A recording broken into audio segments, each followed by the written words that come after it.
Now, from CBS 4 News, this is Facing South Florida with Jim DeFede. Good morning, I'm Jim DeFede and welcome to Facing South Florida. I think by now it has been established that Miami City Commissioner Joe Carollo is a petulant bully who threatens and excoriates his political opponents.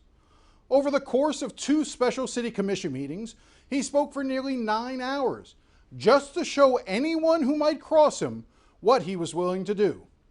The irony, of course, is that his diatribe was supposed to rebut the allegations by Miami Police Chief Art Acevedo that Carollo uses city resources, including police, fire, and code enforcement, to attack his political enemies.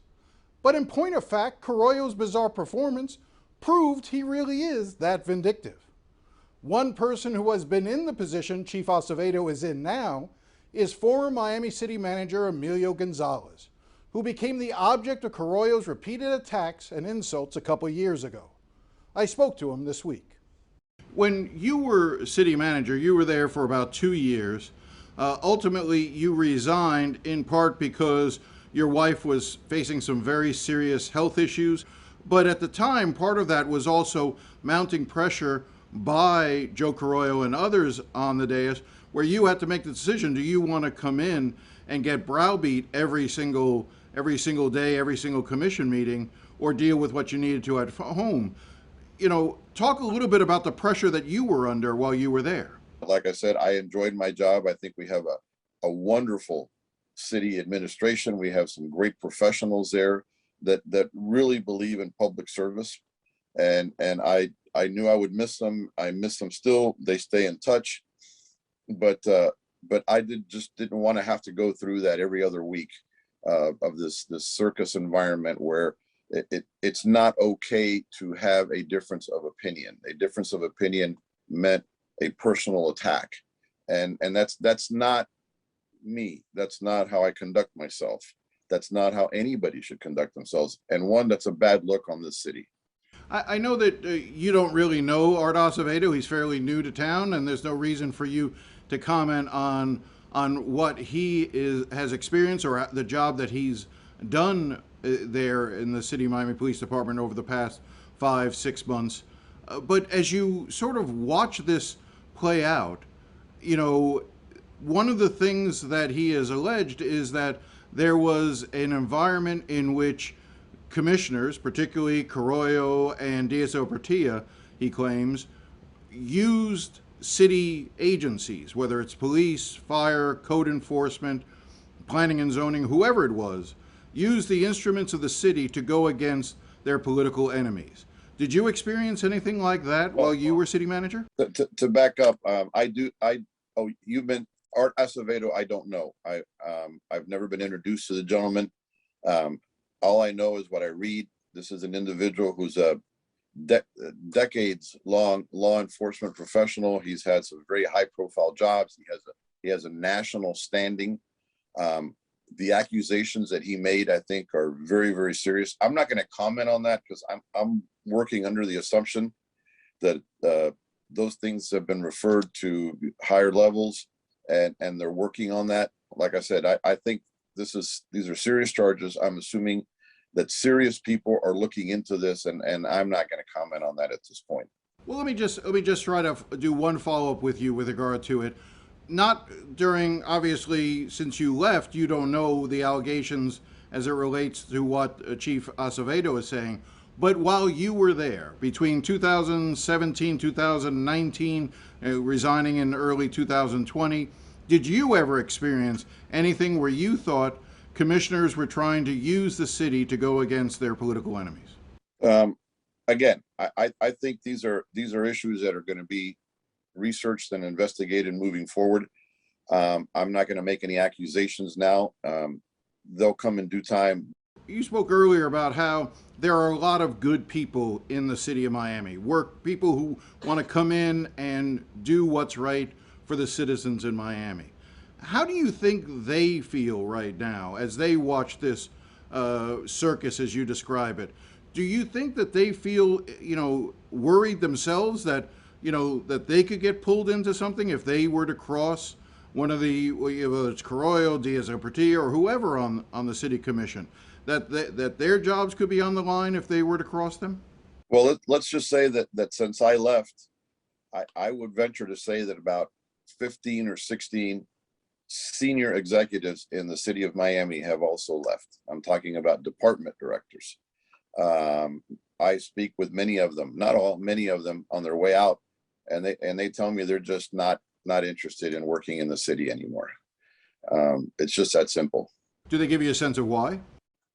It's just not, one, it's not fun. Secondly, they have better opportunities elsewhere. Third, they don't like the environment that they have to work in. Well, when you watched what Carollo did, over the span of 2 meetings, Joe Carollo spoke, just droned on for the better part of 8-9 hours between those 2 meetings that took place, that he called the special meetings of the city commission. What do you think the real purpose of that was? What message was Joe trying to send, not just to the city manager, not just to the police chief, but to the rest of the city administration and to the rest of city government? Well, I mean, you just said it. When you can get up there and talk for 9 hours about an individual, and quite frankly, it doesn't have anything to do, or very little to do, with his job performance. It presents a very sad situation, because people look at that and say, gee, that could be me. And I don't want to be around for that. So off they go.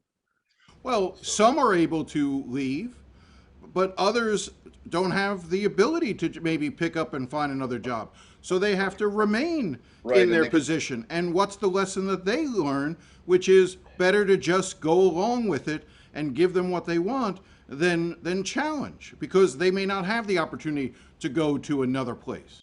Exactly. And it's unfortunate, because like I said, they're wonderful people, and they're there for all the right reasons. The staff that works at the city of Miami is first rate, and I would never let anybody take that away from them. But it does present them with a very difficult situation. You know, do I not do this? Do I report this? Or what's the alternative? And you see the alternative playing out. You know, it's interesting, because you spoke earlier about how the mayor presents a very good image for the city as he travels around the country and tries to attract businesses to come to the city. I would imagine, though, that some of those businesses would be surprised if and when they see what exactly it means to take part in the city. That, in other words, that they might be a little bit more wary of coming in, given the hijinks and the antics that we saw last week from Joe Carollo and others. Well, I don't think, quite frankly, that the people coming into town are doing their due diligence or tuning into our commission meetings. I think our mayor has done a brilliant job in attracting technology and attracting any number of businesses with high-paying jobs. But like I said, that's the contrast, if you will, where we outwardly project a very modern, very vibrant, very sophisticated city, but inwardly, I don't think we've progressed at all. And well, and it's fact, almost we're like regressing.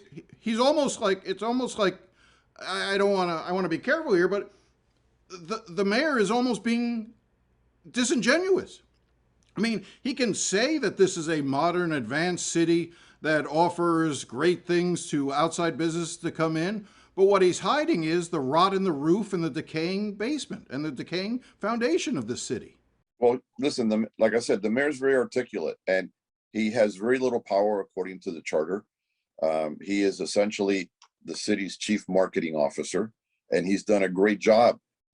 If he's trying to woo me into coming to Miami and investing tens or hundreds of millions of dollars, it's incumbent upon me to do my due diligence and say, wow, let me check this out. Do I really want to be there? I don't think it would be really productive for the mayor to say, hey, Miami is a very vibrant, upscale city, but oh, by the way, we have some real issues internally. That's not going to happen. It may not be helpful, but it would be honest. So if a company was calling you, as a former city manager, and said, Francis gave us this really great pitch about what's going on here in the city of Miami. We're thinking seriously about moving here. What do you think? Would you recommend that businesses come to the city of Miami given everything that's going on right now? If somebody said, hey, I want to relocate to the city of Miami, I would tell them, do your due diligence, do your own research, and then make that decision. Don't take my word for it. Don't take anybody else's word for it. Do your own research. We are a city where many years ago, when I was the immigration director and I would address groups, I would tell them that Miami is one of the few cities, if not the only city in the United States, where people are dying to get here. And it's true. I lived through here when where bodies were washing ashore, where boats were tipped. People are dying to come to Miami. Living in Miami is a privilege. It is a genuine privilege. But we can do better. We can be better. And what you're seeing on television now is not our best face. It's not our best face.